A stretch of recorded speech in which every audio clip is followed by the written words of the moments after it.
Good evening, good morning, good afternoon, and other good things. I hope you're all doing well. And this evening, rather than having a topic or giving a talk, I would rather do questions from Sangha.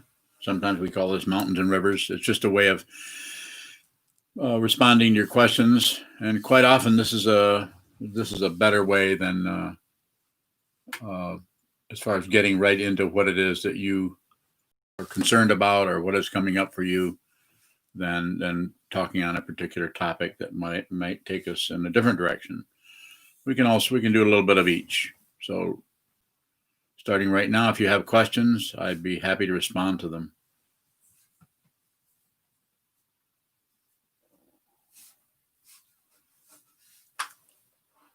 Or if you don't, I'll start talking about something probably. Go on. This is inspired by the Daily Dharma gathering. Yes. A question there. Can we... Seems like we're really busy, and then when we sit down, it feels good to sit and do nothing. Can we be using our meditation practice as escapism? Doesn't matter. Anything. The important thing is schedule it. Sit down, hold still, watch what moves. And if what moves seems to be enjoyable, if you feel like you're getting away from doing the dishes, maybe somebody will do them for you. Is that what you meant? I gotta meditate. I don't have time to clean house. So if you want to clean house, clean it yourself. We sometimes say that. But to address all kidding aside, no, I don't think so. Don't be too concerned about escapism, or is it right, or is it?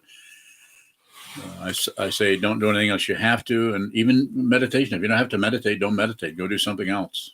But I highly recommend that you meditate if you're having any kind of difficulty with your life, with the circularity of our life, of going after this, losing and winning, and all this, the stress and so on that comes up as just being a living being, which the Buddha pointed out 2,500 years ago. Life is suffering or discontent, and so I don't think that's an issue. Maybe it might be with certain individuals, but if you have a teacher, then you could bring it up with your meditation teacher, possibly. I don't see any problem with that. I might, if someone asks me about that, like you're asking, I might say, how much do you meditate? And if you're only meditating 20 minutes a day or 10 minutes every 3 days or something like that, then maybe you need to do that for a while. But dependent origination is very, very easy and very seductive to be able to look at something and come to evaluations or judgments about anybody else or ourselves. Or less is better. Watch what moves rather than add on to what moves with your interpretation, your opinion, your idea, your conception, your conviction, your accumulation, your grasping, rejecting. Do nothing with it. Less is better. That's why it's about awareness rather than being right or wrong. More?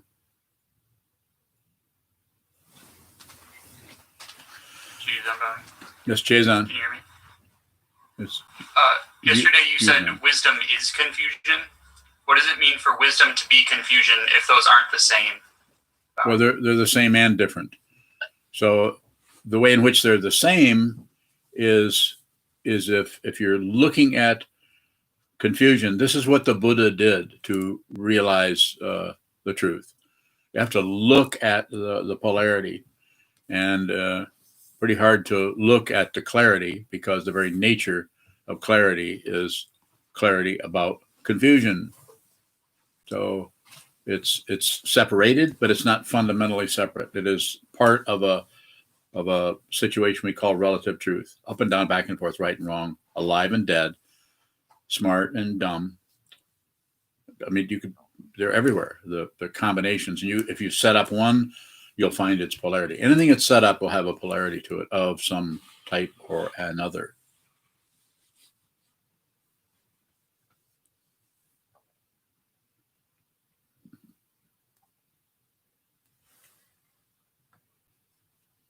What is is the texture that the label suffering is covering up? Bowing. Who's asking that? Shoto. Kind of sounded like Shoto. Paraphrase that question, Shoto. Shoto bowing. Do we need to identify how we're suffering to practice?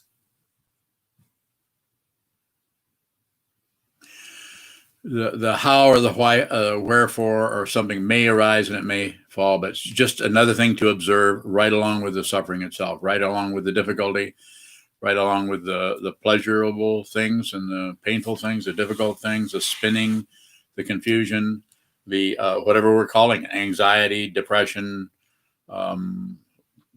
laziness. There's just a name for just about everything that arises and falls away, and seems to be a polarity or opposite to it. It's just about, it's about awareness of what is arising and falling away, not whether it's a good thing or a bad thing, or whether we've got a hold of it or control of it, or we can stop it or start it or fluff it up or blame someone for it this way or that way. It is as simple as possible. Keep it very minimalist, very simple. When you sit down and hold still, if your intention is just to observe, then you're probably going to see the very situation that is the leading edge of your particular style of frustration or suffering or discontent. Start there.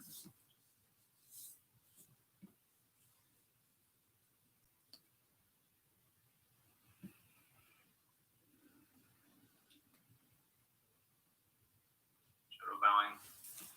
Yes. That question for me comes out of the first noble truth that life is suffering, and I don't necessarily just want to take the Buddha's word for it. Why not? So, You don't want to take the Buddha's word for it? Yeah, go ahead. Go ahead. Go ahead. So I'm trying to understand what he's calling suffering. So is there a movement or a texture that everyone would call suffering? Bowing.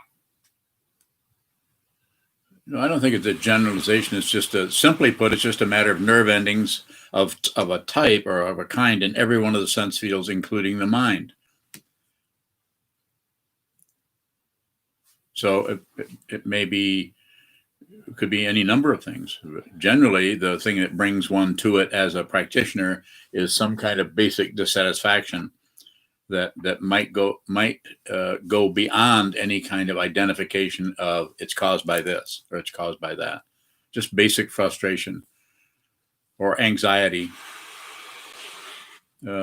Quite often, people are able to not look into a spiritual path, but just find some way to keep themselves occupied.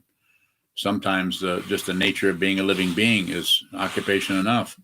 Being a farmer, being someone that fishes, or someone that does various kinds of things to generate a livelihood or sustain one's family, might be activity enough there.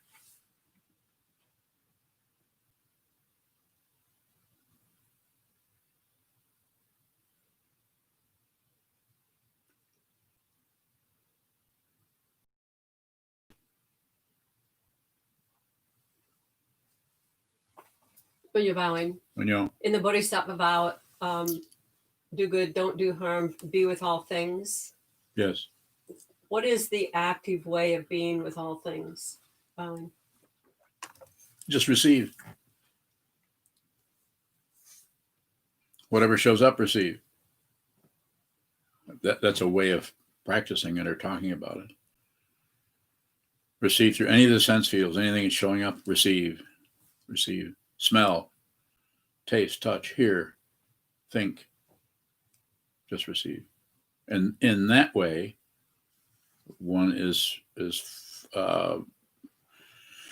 relating to everything in a very, very fundamental way. This doesn't mean you might not reach out and do something, but it needs to come out of a very clear awareness of what is coming and going, whether it's in your own mind stream, or whether it's someone's voice, someone saying something to you, or something happening in your immediate environment.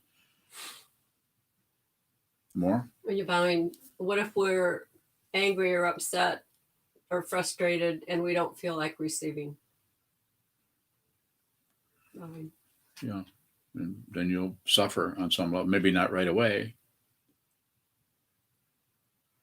Don't feel, in other words, you want to shut down or stop or ignore that or walk away from it or complain or any of those things.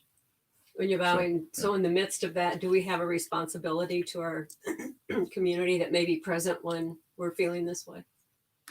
Well, on this path, if you formally take the receive or ask for or given the vow is to be with all things. So whatever shows up, don't agree, don't object, don't look away. It's just receive that, just be with that.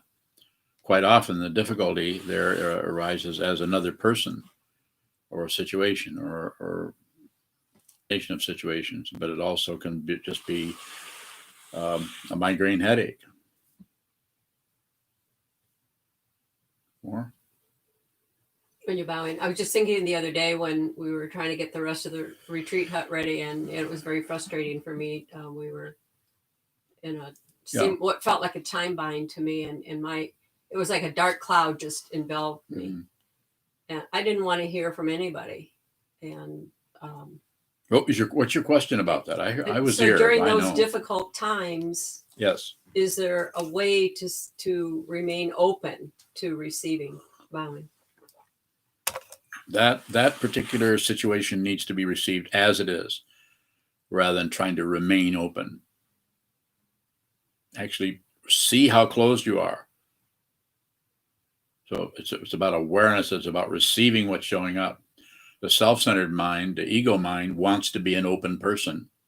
So it keeps looking for ways to open up, be more open. And I'm not saying there aren't teachings out there that will give you various kinds of methodologies to perhaps do that. So look at the way you're shut down and closed. This is what the sitting practice of meditation is about. Sit down, hold still, and watch what comes and goes until you eventually see the disturbance that you're actually creating. Now, I was here when this was going on, so as you know, as was Kozan. Was there anybody else around that was here? Shoto was here.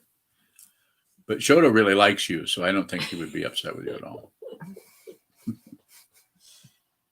When you're bowing, so how does one be genuine in a situation like that when one is aware of the effect it might have on others? Just do the best you can to receive it. The accomplishment, the merchandising mentality is I'm putting so much work in this, so I need to feel this way, or this should go away because I'm trying so hard to. That just is circular.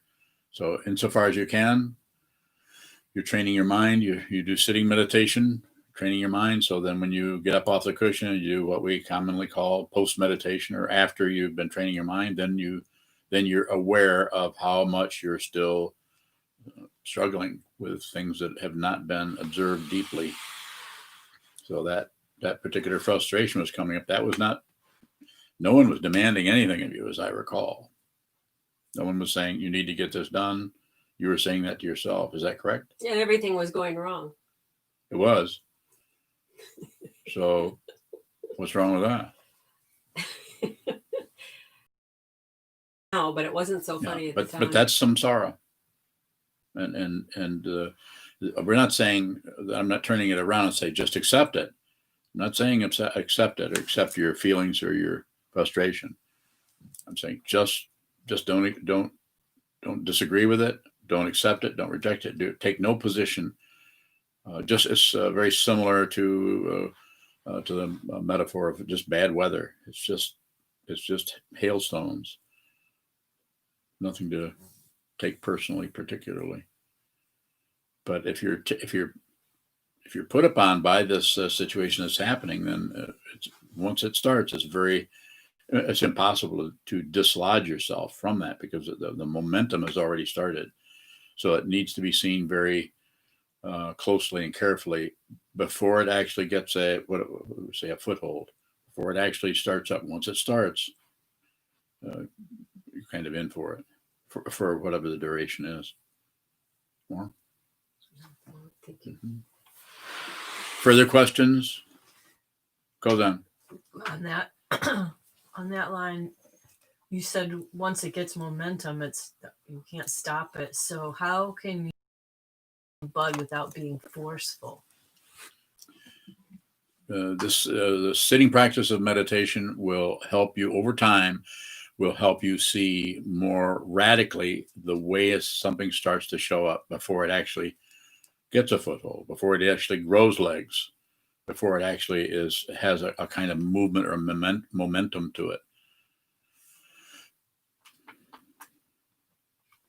This does not mean that means you can stop it. It just means that you'll see it so early that you will watch it grow up, you'll watch it mature, and you'll watch it die. And it will not get a hold of your vocal cords or your musculature or that part of the mind that gets so upset with everything. Consciousness.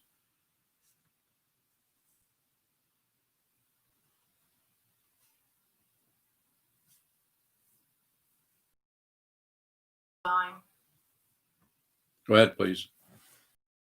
In the Myth of Freedom, Trungpa says that negativity, that kind of negativity, is sharp. How is negativity sharp, Bowing?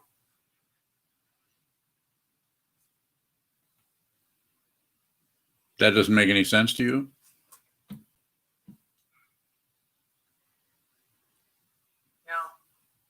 No. Would you say negativity is dull?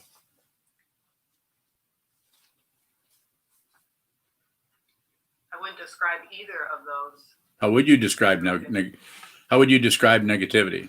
I'm not trying to I'm just trying to get a feeling for how I could respond to that in a way that would be helpful. Negativity is uncomfortable. Negativity, is a presence. Okay. So it could be characterized, maybe not with you, but with some people, as having a sharpness to it, or an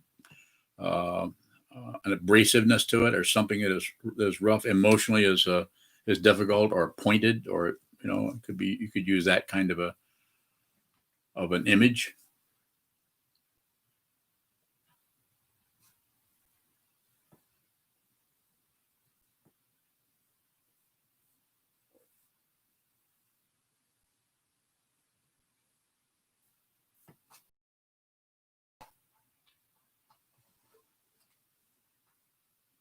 Jen Bowling. Go ahead, Jen. How can we differentiate when we're sitting between what arises, which is, I've been calling that dependent origination, maybe incorrectly, and what we produce, between what arises and production? Bowing.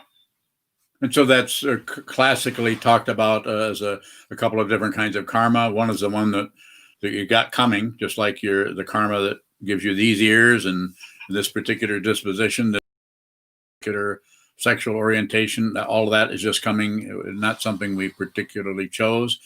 And then also our disposition, our tendency to get irritated easily, or our tendency to feel put upon or feel ashamed. And all of those are somewhat dependently arisen, and then are also made more or sometimes elaborated on or extended more by the conditioning that happens to us from our parents, from our culture, from the input that comes in from the time we're a little tiny person, a child. And then our reaction to it is something else that we do against it. So that's the kind that we generate. And this is why the sitting practice of meditation or mind training is about sit down and hold still and watch what moves. Because what moves, I like to say it this way: you got it coming. It's not that you're to blame for it. It's that causes and conditions brought you into this situation. Your mother and your father got together, simply put, and that's why you're here. If you want to why. But where did they come from, and where did their parents come from, and where did their parents? It just goes on and on and on and on back into beginningless time. The dependent origination is, there's no source for anything. Everything is produced by the combinations of this, that, and this, and that, and this, and that. So here we are. We stumbled into the teachings of the Buddha, which says that everything is dependently arisen. There's no solid separate entity. Nothing comes from its own side as a being or as an object or as an other being, separated from causes and conditions that are untraceable. And so what's being said, what can we do about this? We're at the mercy of our what? Karma.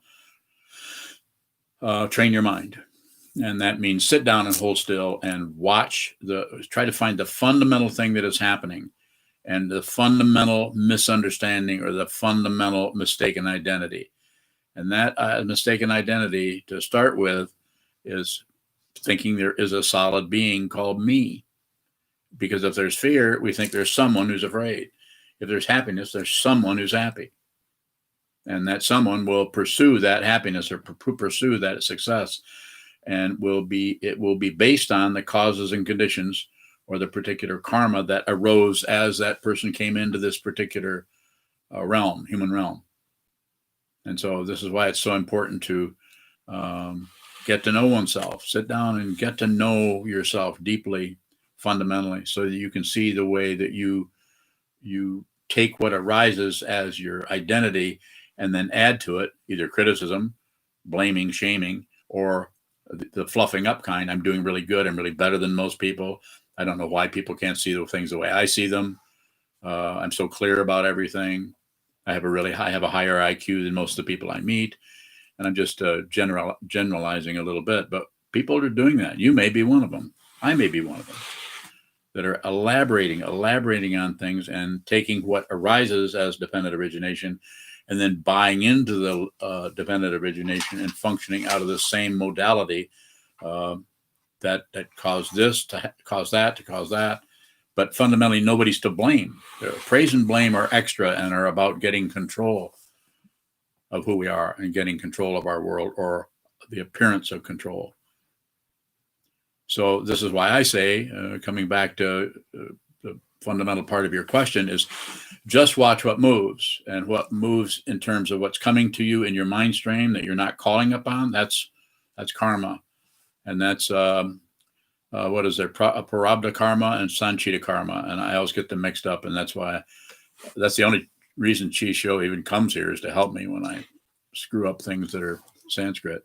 So which one is the one that you come into this life with, Chisho? Is that Prarabdha? No, Chisho Bhaving, the second one, the one we create is Prarabdha karma. Okay. And the one we create is Sanchita. Sanchita. Okay. So as you're born, anything that you bring in here, including your talents, your ability to sing, your ability to dance, or to have highly honed or strong ability to be able to think or be analytical or to memorize things, that would be Sanchita karma. And then Prarabdha is, you see that, you don't like that, so you push on it. You see that you like that, so you crank it up and generate more of it. And we do that out of the reason that makes that difficult. It's not that you shouldn't do that, but the thing that makes it difficult is we are doing it in the service of an imaginary being who needs to succeed, or imaginary being who needs to not look bad. I shouldn't do that because people won't like what I'm doing, or so on. So it goes in so many different directions. So this is why might be other ways of working with it, but the way we're taught here by this ancient technology about the nature of consciousness is to sit down and hold still and take an attitude, take the awareness that keeps looking for somebody and some identification, some value, and is very materialistic about everything, and take some of that energy and put it to the service of your wisdom mind. See what is true. Take my word for nothing. Don't take anyone's word. You don't take the Buddha's word for it. But you could look at it yourself and see, is this true? Is life suffering? Is the cause wanting something else or desire? And is it possible for this to cease? If it does cease, what ceases? Does something cease? Find out. And of course, the last one is the path, or Shila, Samadhi, and Praja, or discipline, meditation, and wisdom, simply put. Yes. You bowing? A question from Nice Show in Traverse City. Nice show. She asks, you have said practice like your hair is on fire. How does that sense of urgency relate to patience? Thank you. That is patience. That's how it relates to it.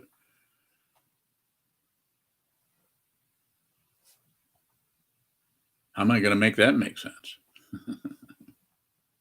Reflect on it. Look at what you think the word patience means, and look at what it looks like someone is endeavoring to say to you. Practice like your hair is on fire. It's basically saying death comes without warning. Now that we know that, you can slow way down.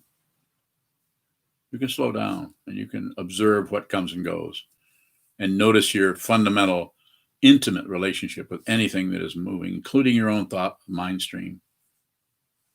The speediness will slow down once you see that your hair is on fire. All this is saying, it's not saying, oh my gosh, my hair's on fire. I need to meditate. It's not saying that. It's talking about the very nature of our perception of how much time we have. We don't have much.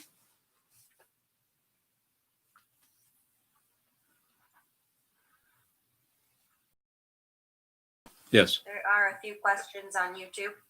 Okay, let me have them. Scott asks, why do you suggest to keep your eyes open while meditating? Because this is what we do when we live. We live with our eyes open, just so it's not about getting into another state of mind or getting into a more calm state of mind. If people want to do that, they should go ahead. You don't need my permission. Do whatever you want. But if you have your eyes open, this is how we live. When we close our eyes, what's that for? Sleeping. So if you close your eyes, as soon as you close your eyes, all the other senses, including thinking, which you're receiving thoughts instead of receiving sights, instead of and sound and smell and taste and touch, all of those resonate with that shutting down, and they all do something very similar. Do I have proof? I don't need proof. But as soon as you shut down on anything, you might as well just stuff your ears with cotton. I know somebody in Minnesota that's got a sensory deprivation tank. You can just live the rest of your life in that. And I'm not being sarcastic. I'm just being sarcastic. So I'm just saying, don't shut the world out in order to create another little heaven realm that's where everything is really soft and secure and really cool and everything has nice soft music. You know, if you want to find out who you are, then this is a path of awakening. And awakening means open your eyes, sit down, hold still, but don't look at something that is entertaining. Look at something where there's not much happening, like a theater screen with no movie. It's called a wall. Sit down and do some wall gazing. And by doing that, then that which is shut down in the mind in order to ignore or not feel bad or do away with suffering or difficulty, that starts to show up. And then the very thing that you need to see will show up. And that's how you train your mind. Simply put. So that's why. And that being said, I would say, if you want to close your eyes, go ahead. But that's more about an entertainment quality. I know that the Theravadins don't agree with me. And I know that S.N. Goenka, he doesn't agree with me. He trained people in prisons in India to close their eyes. I'm not saying that won't help you but it won't fundamentally help you. It'll give you a surface feeling of, oh my gosh, finally I've slowed down. I'm relaxed. I feel so much better. It's not about feeling better.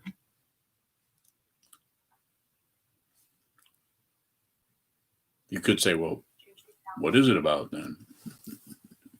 Go ahead. Question from Jackie. Jackie.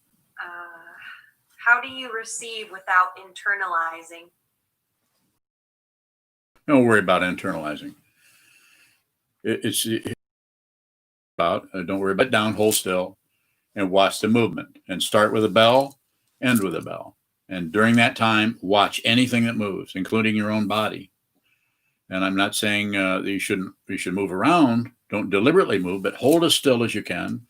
And then notice your knee hurts and move your knee if you need to. Notice that your back is a little sore. So shift a little bit and then return to some kind of stillness, but do it softly. Don't do it with some kind of macho control, like you have to accomplish something. We're not talking about ancient practices where men ran everything and tried to treat everybody with some kind of militancy. That's just a misunderstanding based on people who want to control other people and people who want to control themselves. This is not about control. It is about awareness. We might have to do a little bit of control, but let's do as little as possible.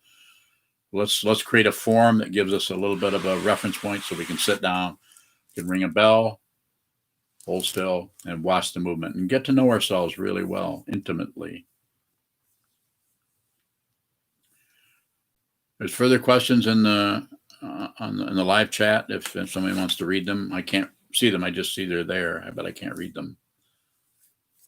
Since you're bowing, question from Christopher. Yes. I know I have the power to change the culture, show the light. I don't know if my ripple is true. What?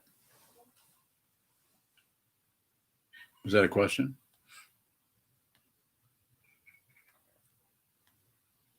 There's a question mark. I'll read it again. Okay. Oh, there is a question mark. I know Okay. I have the power to change the culture. Yeah. I know I have the power to change the culture, show the light. I don't know if my ripple is true. Well, I can help you there. You're full of shit. How's that? That direct enough?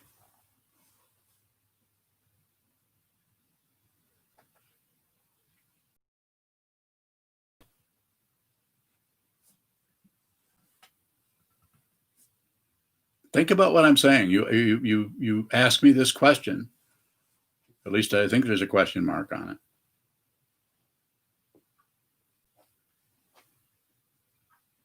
You don't have to accept what I'm saying. Geez, I'm buying. There was a question from Anna. Sometimes when I work through the quote, no blame, no responsibility, end quote concept, it feels like an easy way out of necessary growth. Is the idea of personal growth a function of the ego? She has a few more questions, but that's the first one. That's yes, I would say so. It's not that there wouldn't be some growth happening that you could refer to as growth, but the whole idea of trying to have personal growth is circular. She goes on and says, does the understanding that I should have or could have acted differently or better in a situation just a sense of regret that shouldn't be investigated? I struggle with this no responsibility component. Bowing. Well, you're responsible. You're just not to blame. You're responsible. So you need to respond to whatever's happening, but there's no blame there. We're not saying that you're at fault for something, or do you get credit for something particularly. Responsibility is about the ability to respond. It is not about praise and blame.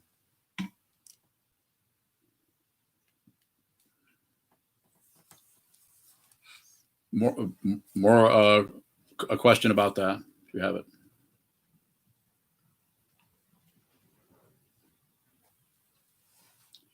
So Christopher says, well, Christopher says, I don't believe this will help me. I appreciate your work. Okay. You took that very well. I'm surprised. And namaste to you also, Christopher, if he's even still here.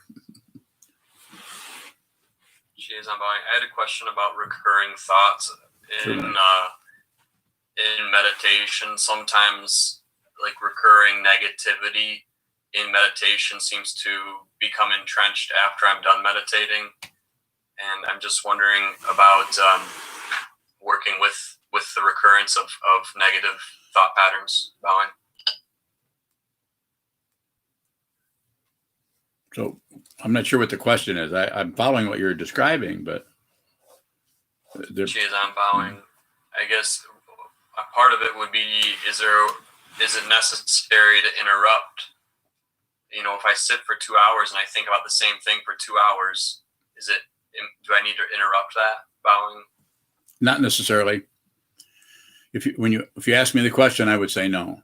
But if you were doing that and you somehow interrupted it and then asked me about that later, I wouldn't necessarily say that was wrong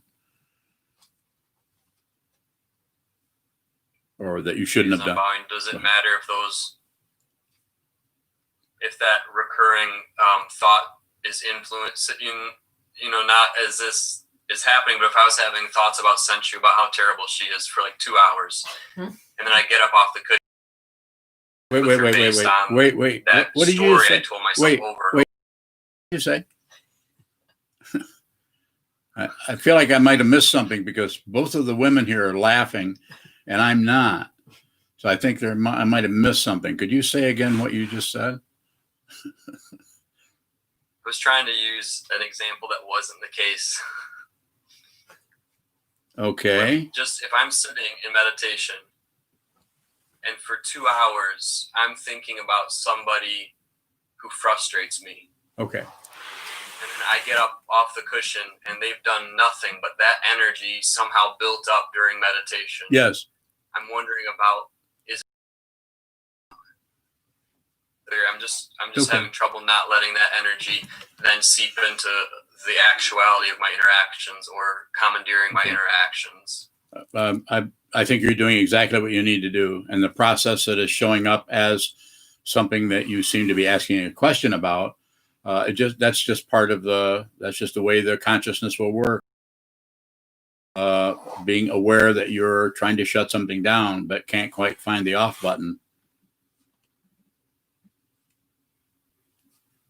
But that doesn't necessarily mean go the other direction and try to supercharge it and make it come out faster or get rid of it or do anything with it. It's always, and you've heard me say this hundreds of times, it's always about awareness, never about what's arising in the awareness. But what's arising in the awareness, we get very selective and partial to one thing and we want this, but we don't want that. We want a good feeling, but we don't want a frustrating feeling or something like that. More?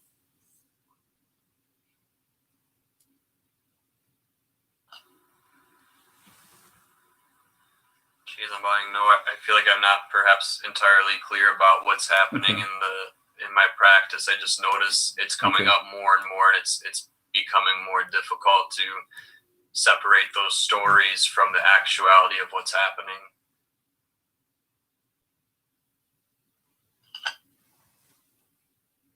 That's still awareness. It's awareness that it's awareness that's seeing that. Awareness sees that. There's no solid failure behind that. It's awareness. You're describing what is functioning in the mind stream. If you're doing something else beyond that, adding to that, or have some kind of expectation that should go away, then that's more phenomena that is added, and that's what we were talking about earlier. That's the prarabdha karma. The sanchita karma is what is arising spontaneously, and the added karma, the don't add, don't subtract, don't divide, don't do nothing with it. Then we tend to go on top of that because that's uncomfortable. We want to push on it. We want to perhaps blame or try to manipulate or control it or change its temperature. Do something with it to modify it a little bit, or find out where it came from so that we can stop it. Further elaboration or question on that, if you have it.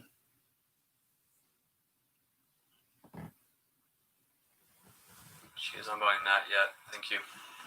So I would say further, we all have something. Might not describe it just like you have, Chiazan, but we all have something like that, where something arises and then we interact with it in such a way that it just becomes problematic. It just looks like there's some kind of chronic aspect to it. And the thing that perpetuates the chronic or the repetitive quality of it is the resistance to it, or some kind of endorsement, or some kind of of pushing against it or shutting down tends to support that. Just the way dependent origination works. Do anything with it, and you've just joined the mafia. Do anything with it. You've just joined into that very negativity by pushing, joined into that very negativity by pulling, or by justifying or explaining, and so on. Or shutting down or distracting yourself into something else using anything from actual chemicals to some kind of activity that keeps you from thinking about that situation.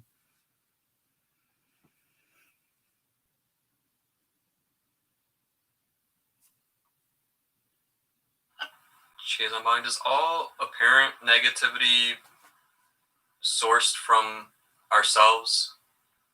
Bowing.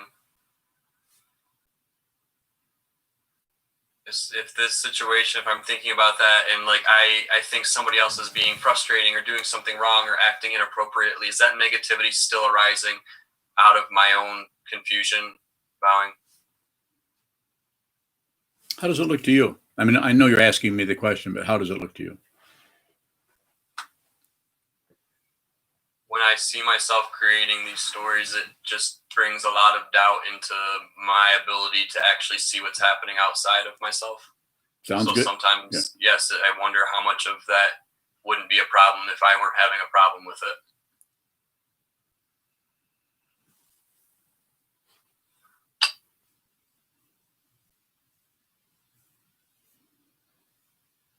Does seem to be some kind of adding on going on, the way it sounds, especially since you're kind of saying, I wonder if that sounds like there's something happening there, that you may be doing something that's causing that to flip over and repeat itself.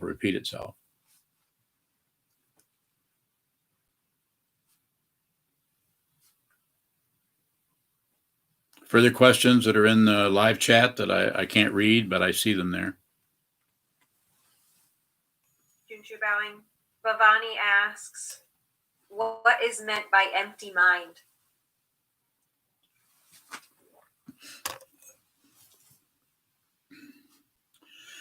You know, it depends on who's saying that. That's sometimes said in the teachings, different places, especially in Zen, but other places also. I just think it's just a very, very low level of thought patterns. There's just enough that they're just dependently arisen, so they may show up and may not. But it's the lack of anything particular going on there. It's not shut down. It's not like empty with all the doors closed. It's not that kind of emptiness. It might be more empty without any windows or doors even attached anymore. A complete openness where anything is welcome to come through, but it can't find anyone. It can't find a witness for what is showing up. The witness is worn out, not tired, but the witnessing, the singularity of a witness is not there. It's not that there isn't witnessing, but the witnessing is taking place in the very thing that is being witnessed, because it is not separate. Don't believe a word I say. It's not going to help you to believe what I'm saying. It's probably going to help you to consider what I'm saying, but what you do with that is that's your prarabdha karma. So, but I don't want you to necessarily believe that. It's not going to be helpful.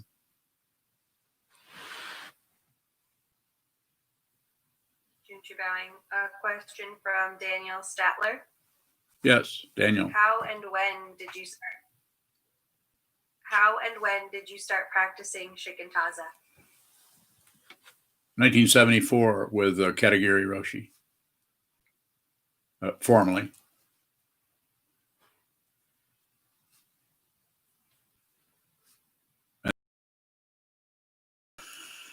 Daniel, then I met and I began doing what he told me to do, and I did what he practiced, the way in which he told me and the way in which I was trained to teach meditation. I practiced shamatha vipassana, shine and laktang, or mindfulness awareness practice. And then slowly went back towards shikantaza, kind of imperceptibly. I just stopped doing those particular kinds of practices. One of them was in Shine, or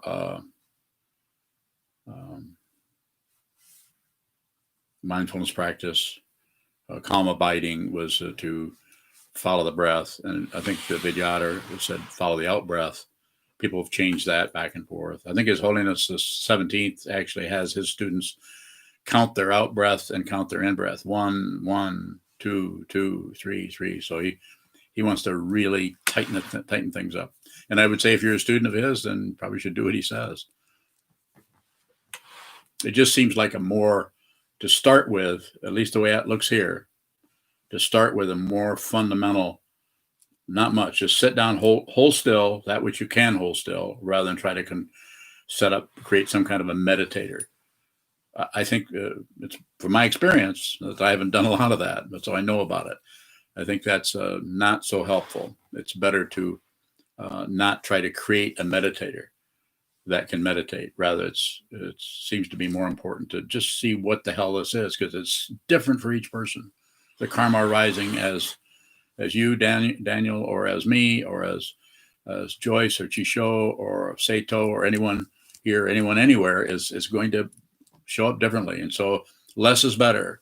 I might have someone start, not that you've asked this particular question, but just as a little bit of an elaboration on Shikantaza.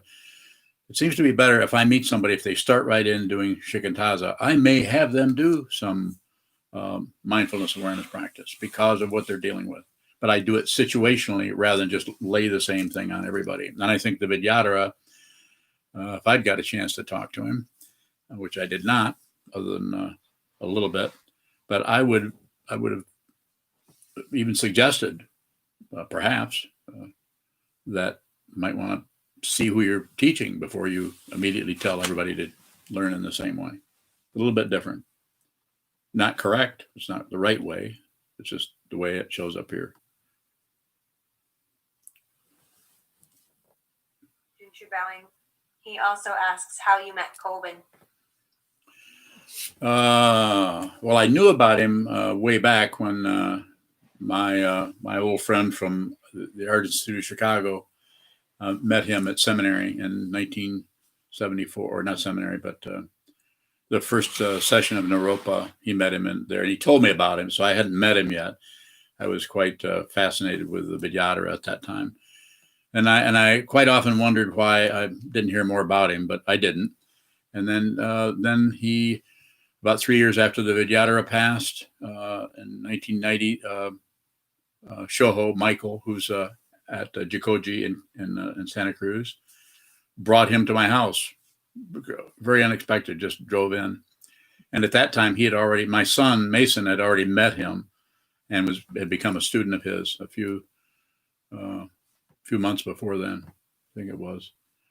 So I met him. He came to my house, and we hung out there for a while in April of 1990.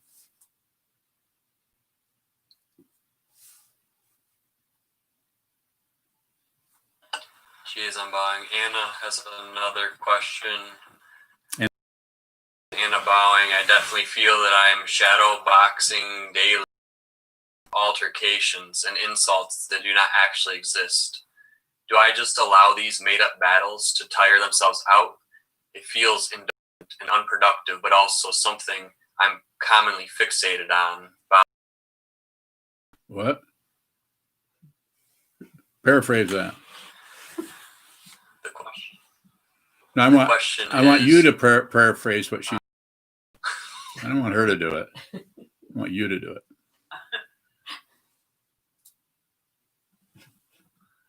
She said, "Ha ha ha." Thanks, Anna. Appreciate it. Oh my! Which Anna am I talking to here? Anna Maria? From Traverse City. Oh, Anna. I don't see. Is Anna on there somewhere? Anna. She's on her friend's account under Amanda right now, but it's Anna. Okay, Anna. Hit me with that again. It says, I definitely feel that I'm shadowboxing daily with altercations and insults that do not actually exist. Do I just allow these made up battles to tire themselves out? I would say that. Anna bowing. Hey, Anna. Hi. Hi. I think what I'm building off of one of the previous questions that was asked. With when I am sitting, I often find myself just so fixated on some sort of interpersonal interaction that might have never even happened yet. You know, it's like some function of a paranoia. That's what I'm referring to. Okay. And so I would say, as far as I understand what you're saying, and I've talked to you a little bit in the past, so I have a little bit of idea of what your particular style is.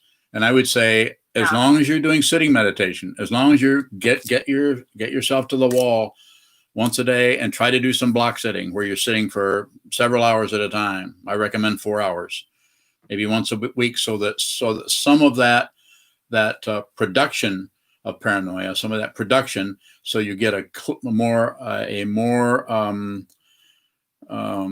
don't know of anything else other than a clearer look at how that shows up. Because you need to get to the root of that. You need to get to where that actually starts to smolder before it turns into a flame. And I don't think that's going to happen unless you or anyone, but in this specific situation, would be you need to get in there where you actually have several hours, not only the daily practice of an hour or so, or maybe more, but time where you sit down and do kind of a mini, you could call it a mini retreat, 4 hours, solid sitting. If you can, stay there the whole time, don't move. But if you need to get up and go to the kitchen, go do that and then watch that movement. If you need to go for a walk, watch that movement. But try to get back there as much as you can and hold still and watch what continues to move when you hold still. And that way, eventually, you will begin to see the way in which you're probably touching a match to that situation rather than it's coming from than somebody else or some other thing. Something seems like something's being triggered. How's that looking to you?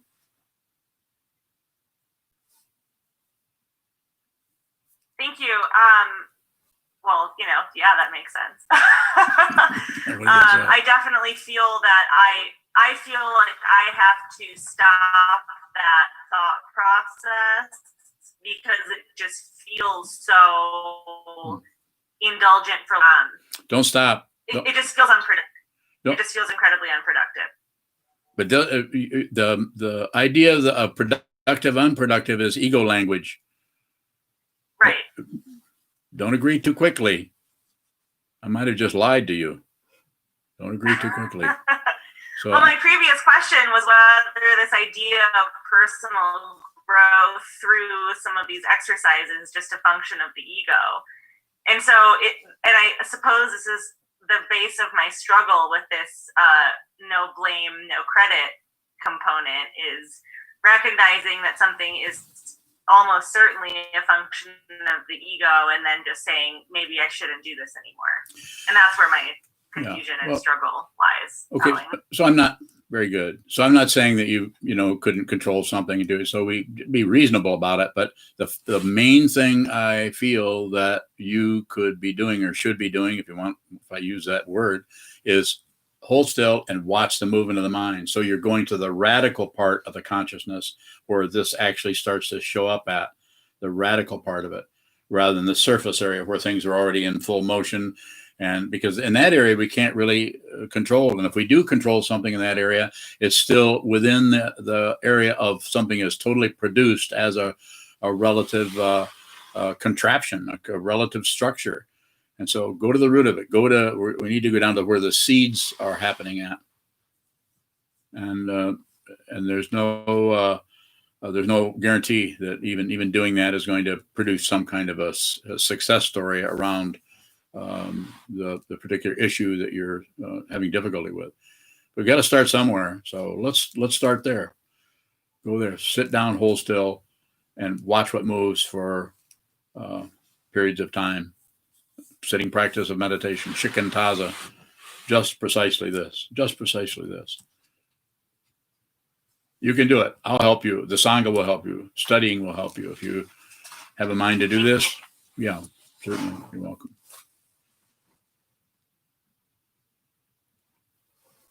That's our final question. Kevin Bowing. That's Kevin.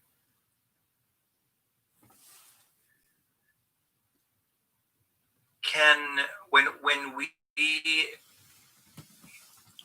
we experience the writing of another person or look at, say, a painting of an artist, are we interacting with that person's consciousness?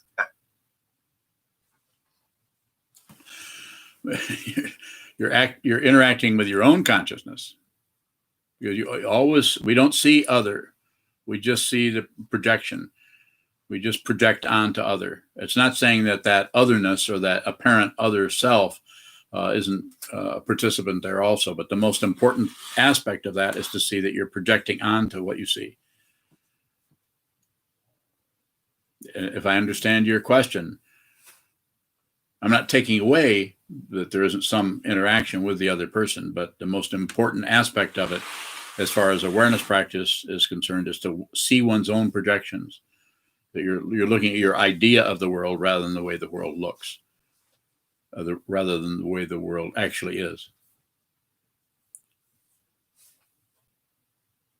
Kevin Bowing, yes, that makes sense. I think maybe I'm getting like a little romantic about it, but thinking about consciousness always finding its own form. Yes. Does that consciousness necessarily show up in a sentient being, or can it also be in so-called inanimate? Yes, anywhere. It can be anywhere. It's recognizable as a human form, or the various aspects of a given individual human: sight, smell, taste, touch, hearing, but also, yes, a piece of wood, a stone laying out in your lawn. Consciousness. It just doesn't have a recognizable kind of frequency that causes it for us to think it's not like the rock is alive, but it's also not particularly dead either. It's just operating in a different frequency.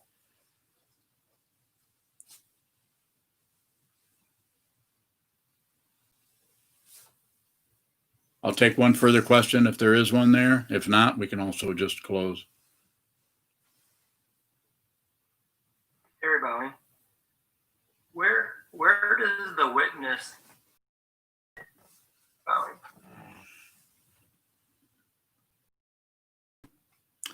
So you're asking about some kind of location, and I would say there isn't any specific location necessarily. I can tell you to move your awareness to the dark side of the moon, and you could go there. You might not have the kind of evidence that you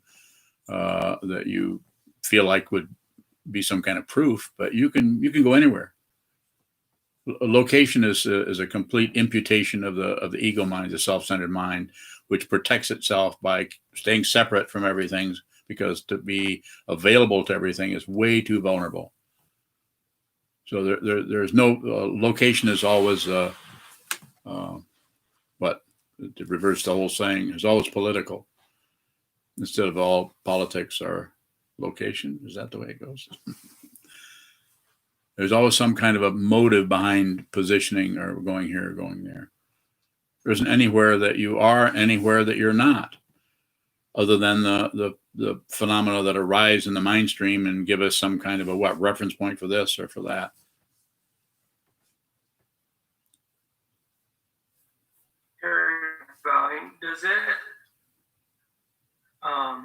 Does it function in one of the seven consciousness? Well, Or is it its yeah. own entity? Yeah, relatively it does, in the sense of sound, and there is a hearing, and then there's smelling, but there's no person. There's no personhood there. That's the illusion. That's part of the difficulty, as we try to protect something that is completely not threatened and is unreal from the point of view of any kind of relative threat. It's not that your body can't be threatened by a polar bear coming after you that's hungry. Of course it can, but that's your body. But who you actually are is not limited to just that body experience of the sixth sense feels and their objects. It participates in that. As long as there's a living form, then there's going to be a participation there. But the fundamental identity is without personhood. There's no one. And you or I or any of us, according to the Buddha, can see that. It's not particularly a transaction. It's wisdom. It's just seeing what it is. You see what it is. And if you keep looking at the craziness, the insanity, the confusion long enough, it's called seeing the jewel in the rubbish heap. Eventually, by looking at this and not adding on, no judgment, no explanation, no shutting down, you see that what you're looking at is not separate from anything and anything anywhere. And that realization doesn't mean everything goes away. It just means it's no longer has any propaganda happening.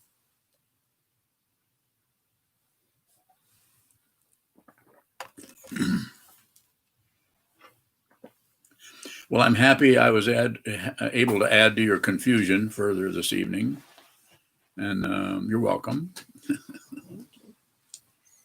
So we will dedicate the merit. If those of you in the monastery want to lead that, we can all follow along.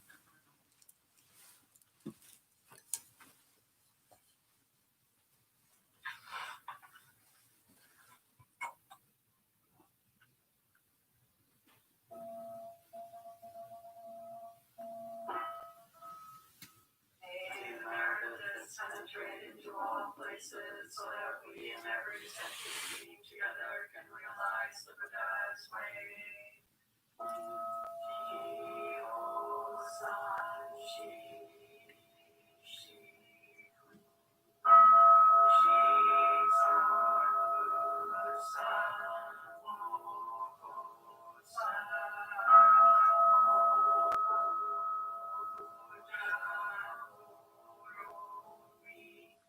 Directions, the three worlds, all Buddhas, all venerable ones, Bodhisattvas, Mahasattvas, the great Prajna, Paramita.